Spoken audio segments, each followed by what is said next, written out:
ආයුබෝවන් 2026 IPL cricket තරඟාවලියට අදාළ ක්‍රීඩක වෙන්දේසිය හෙට දිනේදී පැවැත්වෙනවා.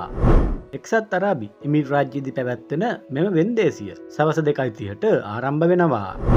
වෙන්දේසිය වෙනුවෙන් ශ්‍රී ලංකා ක්‍රීඩකයින් 12 දෙනෙකුගේ නම් ලියාපදිංචි වී ඇති අතර පැතුම් නිස්සංක වනිදු හසරංග සහ මතිස පතිනුන්ගේ නම් විශේෂ වෙනවා. මේ අතර ලියාපදිංචි වූ ශ්‍රී ලංකා ක්‍රීඩකයන් අතරට දුනිත් වෙල්ලාලගේ නමත් ඇතුළත් වුණත් දුනිත් වෙල්ලාලගේව අලුවි නොවේ කියලා තමයි බොහෝ ක්‍රීඩා විචාරකයන් පැවසුවේ.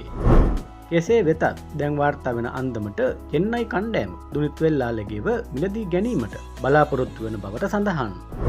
රවින්ද ජඩේජාගේ නික්ම යෑමෙන් හිස් වූ චෙන්නයි වමත් නගපන්දුව දුනිත් වෙල්ලාලගේට ලැබෙන බවටයි වාර්තා වෙන්නේ. ඒ අනුව දුනිත්ගේ මංගල IPL තරඟාවලිය චෙන්නයි කණ්ඩායම වෙනුවෙන් ක්‍රීඩා කිරීමට ලැබේවි.